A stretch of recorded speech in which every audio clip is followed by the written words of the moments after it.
بڑا مشہور و معروف واقعہ ہے. علی محراب عبادت میں کھڑے ہوئے تھے, ابھی اللہ اکبر کہنا تھا. اول وقت میں مولا نماز پڑھا کرتے تھے اور بلکہ جماعت کروایا کرتے تھے. ابھی تکبیر کہنی تھی, ایک شخص آیا اور آنے کے بعد کہنے لگا, یا علی ایک علمی مسئلہ پوچھنا ہے اور بڑا مشکل مسئلہ ہے. کہا پوچھو کیا پوچھنا ہے. کہا مولا میں نے اپنی بکریوں کی حفاظت کے لیے ایک نجس جانور پالا ہے, کوئی نجس جانور جو رات میں ادھر ادھر بھونکتا ہے, تو میں نے اپنی بکریوں کی حفاظت کے لیے ایک نجس جانور, شکاری نجس جانور پالا ہے. کہ یہ ہوا میرے ساتھ یہ ہے کہ اس نجس جانور اور ان بکریوں کی ملاپ سے ایک عجیب سا جانور پیدا ہوا ہے. اب آپ یہ بتائیے کہ اس کو میں حلال تصور کروں یا نجس اور حرام تصور کروں. بھائی اسے اگر بکری یا بکرا مانیں گے تو کھا بھی سکتے ہیں, پاک بھی ہے, اور اگر نجس جانور سمجھیں گے تو ظاہر ہے کہ اس کے گیلاہٹ سے بھی بچنا پڑے گا, اس کی پیشاب پکانے سے بھی, اور اگر کسی چیز کو چاٹ لے تو مسئلہ ہے. کہ علی یہ بڑا مشکل مسئلہ ہے, کیا سمجھوں. اب وہی جواب دے سکتا ہے, توجہ رکھیے گا میرے جملے پر, کیونکہ یہ بات جو کر رہا ہوں میں بہت امپورٹنٹ کر رہا ہوں. اس مسئلے کو جواب دینے کے لیے وہی بات کر سکتا ہے, وہی شخص جواب دے سکتا ہے جس نے بایولوجی کی بھی ہو, جانوروں کے علوم تک سے واقف ہو. بھائی آپ جائیے اس طرح کا مسئلہ لے کر کسی مولوی سے پوچھ لیجئے, مولوی کہے گا بھائی دین کا مسئلہ تو پوچھ لو. آپ جا کے پوچھئے میرے دل میں درد ہے, میری فلاں شریان میں درد ہے, مجھے کوئی ٹیبلٹ لکھ کے دیجئے. وہ کہے گا بھائی طب کا ماہر میں نہیں ہوں, ڈاکٹرز بہت موجود ہیں, کیونکہ میری فیلڈ نہیں ہے. تب وہ مسئلہ لے کر آیا تھا جانوروں کے بارے میں.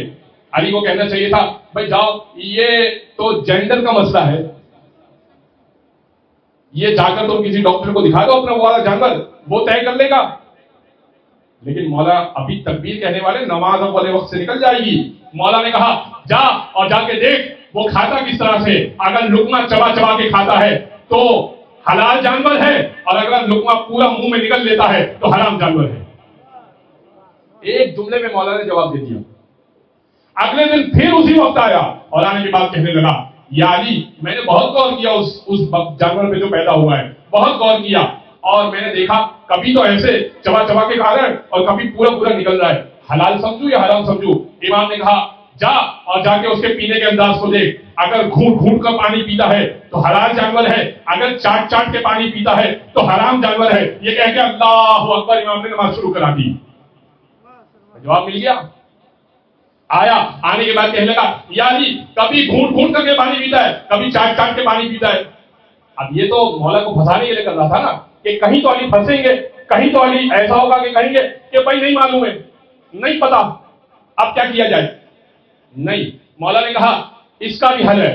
ایک کام کر, بیٹھنے کے انداز کو دیکھ. آگے کی ٹانگوں کو موڑ کے بیٹھتا ہے تو حلال جانور ہے, پچھلی ٹانگوں کو موڑ کے بیٹھتا ہے تو حرام جانور ہے. اگلے دن پھر آیا, کہنے لگا یا علی کبھی ایسے بیٹھتا ہے کبھی ویسے بیٹھتا ہے.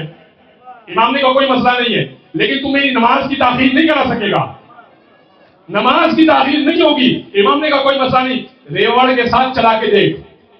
بھائی ریوڑ کے ساتھ چلا کے دیکھ, اگر ساتھ ساتھ چلنا شروع ہو جائے بکریوں کے ریوڑ کے ساتھ تو حلال جانور ہے, الگ الگ چلے تو حرام جانور ہے. اگلے دن پھر آیا, کہنے لگا یا علی کبھی ساتھ ساتھ چل رہا ہے کبھی الگ الگ ہو کے چل رہا ہے. امام نے کہا کوئی بھی مسئلہ نہیں ہے, ایسا کر اس کے آگے, ایسا کر اس کو ذبح کر دے, ایسا کر اس کو ذبح کر دے.